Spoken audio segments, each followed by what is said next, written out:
Hello there! On this episode of Orange Truth Archetypes, we'll be continuing to look at the TV series Avatar: The Last Airbender.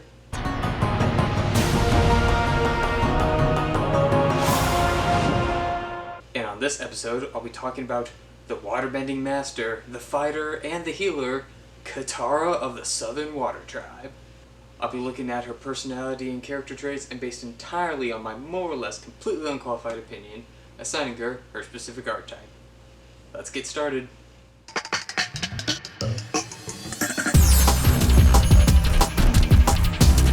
Once again, we start our list off with the Ruler.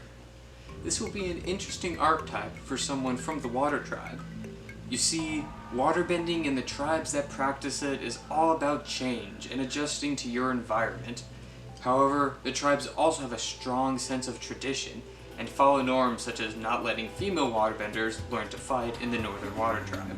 This matches Katara's personality well, believe it or not. While she does have a moral compass that directs her from right and wrong, she occasionally breaks those rules.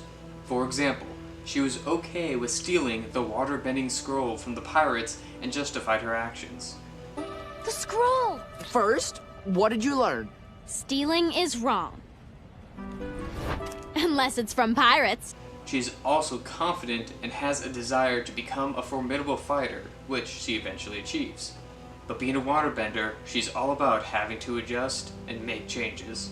Thus, overall, I wouldn't exactly call her a rule follower, but I do think she has some rule-following personality traits, such as believing things should be a certain way. So, who knows? We're just starting off. Moving on, we have the Jester.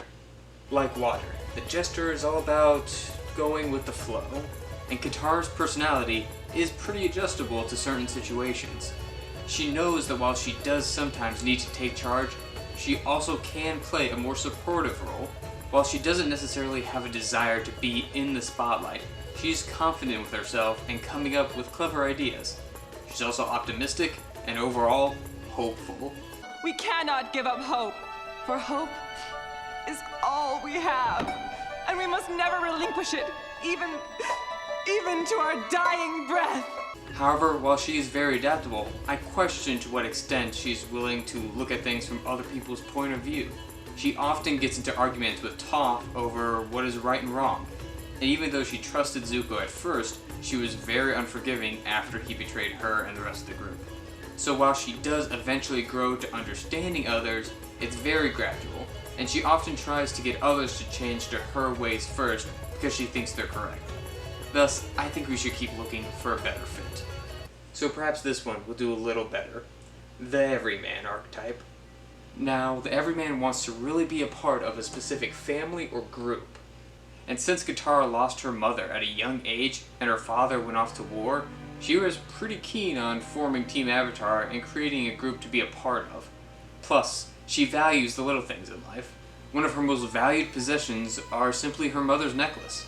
However, I question whether or not she's really a traditionalist. She prefers it when things go her way, and doesn't seek out like-minded people. Once again, she often gets into fights with those around her, particularly Toph and her brother, but she still accepts them for who they are in the end. Plus, when the gang ran into Jet in the forest, while she was swept off her feet at first by his charm, when she found out his true intentions, she didn't submit to him. So I don't really think the Everyman is a bet fit for her either. And now we have the Caregiver archetype. Let's be honest, we all know this is a frontrunner for Katara's archetype. And if you need any proof, just check out the scene on how Sokka views their mom and her.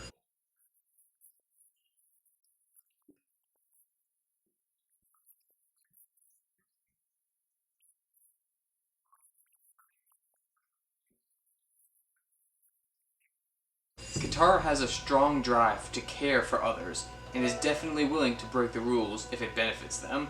She's also the one that tries her best to keep people out of trouble. She has a very strong protective instinct, which is shown as her being an excellent fighter, but she also has a tender, caring side that is shown in her phenomenal healing abilities. However, I think Katara does secretly not want to be the mom of the group. I wanted to show you that I'm not so motherly. She just thinks it's a part of her role that she needs to fill in her mother's absence. There are times where we see her inner child come out, as well as a child that longs for her mother and father. I haven't done this since I was a kid. You still are a kid. I think she's the mom of the group by necessity, and not by choice. She kind of just filled the empty space that her mother left behind. But nonetheless, I still think she has a strong chance of being identified as the caregiver.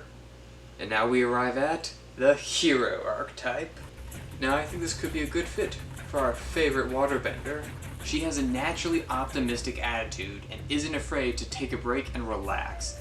And while she certainly may be pretty nagging at times, she acknowledges the usefulness of having fun and taking a break.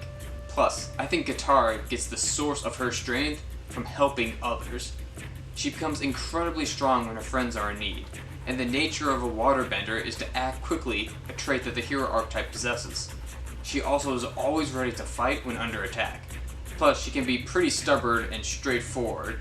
While she is adaptable, I think Katara's go-to approach is fairly direct. She's willing to put her life in danger for others, and has a strong desire to overcome obstacles and achieve her goal, no matter what they are. Not to mention, she is completely incapable of turning a blind eye to those in need. Thus, I think this archetype is very fitting for Katara. Moving on down the list is the Revolutionary. Now, Katara definitely has some traits that would fit this archetype. While not really leading the charge, Katara does have a desire to change the world. However, the Revolutionary is big picture only, and Katara is more detail-oriented and wants to change the world one village at a time. She puts the big mission on hold multiple times throughout the series because she wants to stop and help every village that she comes across, such as the River Village in the Fire Nation or Haru's hometown. And again, while not the leader, she's very inspiring and helps motivate people to fight and give them hope. And while it isn't her overall goal, she does want to be respected or feared by others that see her as weak. That being said, she isn't pessimistic or skeptical as the Revolutionary usually is. Nonetheless, this is certainly a capable archetype for Katara. Now we move on to the next archetype, the Outlaw. Now, Katara has been known to cause trouble from time to time. She has occasionally wreaked havoc on other criminals and authority figures alike, such as stealing the waterbending scroll and pulling a scam with Toph. Like many waterbenders, the Outlaw is free-minded and free-spirited. Plus, the Outlaw loves to rebel against authority, and as we have seen in the show, Katara has no problem fighting back. However, she can also be very heavily influenced by other authority figures, like her father and Aunt Wu. And when she went on her field trip with Zuko, she accepts the concept of revenge, and was even willing to bloodbend in order to get what she wanted. Plus, she is not afraid of being violent when push comes to shove. So overall, I wouldn't discount this archetype quite yet. Next up is the Magician archetype. Now, Katara is definitely wise and thoughtful, but I'm not sure if I would actually call her a magician. Why is it that every time you play with magic water, I get soaked? I don't really think she goes through much of a transformation either. From the beginning to the end of the show, we see her both boiling over and cooling tranquil. And while in the first season, we see her have that drive to develop her waterbending, she pretty much becomes a master after book 1 and 2. And only in one episode in book 3 with Hama did she learn anything new about waterbending. However, the Magician is the one that instigates the hero on their journey, and she was the one that broke Aang free from the iceberg. Plus, she is pretty smart. She was able to figure out how to use her own sweat to break free from prison.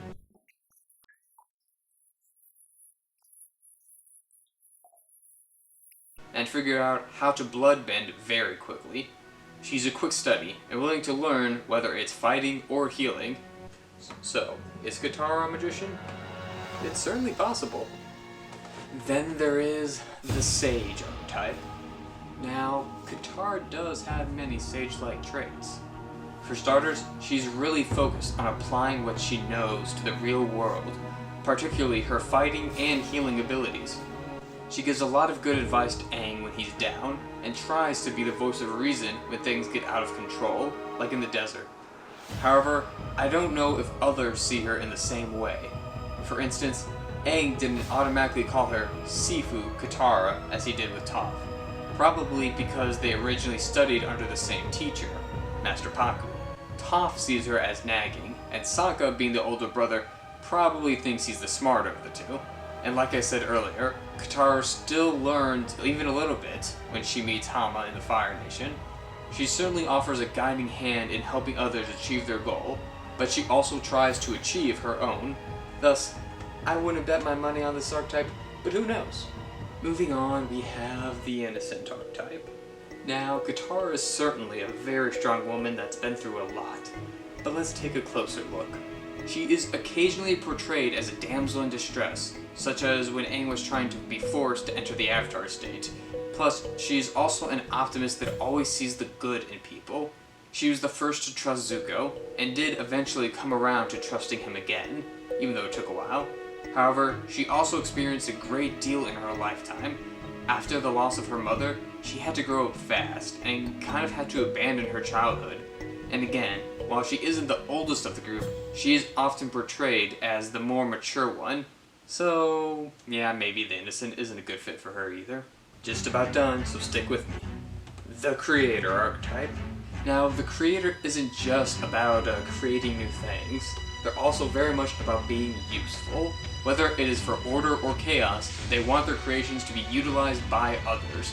While Katara does gain the power of blood bending, plant/swamp bending, and healing by being taught by others, she does show an innovative side when she comes up with sweat bending. I'm not sure if she was the first to come up with this idea, but it is the first we see in the show. However, she isn't cocky or self-absorbed as the Creator usually is, and while she does appreciate new ideas, she also has an appreciation for tradition. And while she does fear that she won't be useful, she never really runs into this problem in the series. So, once again, I wouldn't put my money on this one either. Finally, we have the Explorer archetype. Throughout the series, we do occasionally see Katara as a bit of an explorer. She found other waterbenders in varying styles throughout her travels all over the world, and in each season, she learned varying techniques. Not to mention, she is both a healer and a fighter, and not picking a role is part of being the explorer. She has a strong care for others and is usually pretty ready for adventure. However, I wouldn't exactly call her open-minded. Once again, she gets in fights with multiple people over the correct process and proper etiquette. And while she is focused on her journey of self-discovery, I think she is even more interested in the journey of others. Her curiosity stems from a deep concern for others. So while she may possess some explorer traits, maybe this one isn't the best for her either. Well, as usual, this was a tough decision. And as usual, I had to put a lot of thought into it. But I've decided, and based entirely on my more or less completely unqualified opinion, Katara is the caregiver. That's right, she's the caregiver. And here's why. For starters, while she had to learn and acquire the skills to use waterbending for fighting, she showed a natural talent for using waterbending to heal, even going so far as to use spirit water to bring Aang back from the dead, an accomplishment I'm sure few other healers have. So while she may not like being called the nagging mom of the group, I think it is truly who she is. Sure, she can set this aside now and again, but the mere fact that she tries to convince people that she isn't kind of goes to prove that she is. Sort of an exception that proves the rule, so to speak. But hey, if you disagree, leave a comment down below and explain why. And be sure to hit that like and subscribe button, and be sure to be on the lookout for my other videos. Thank you all for watching, and remember, stay concentrated.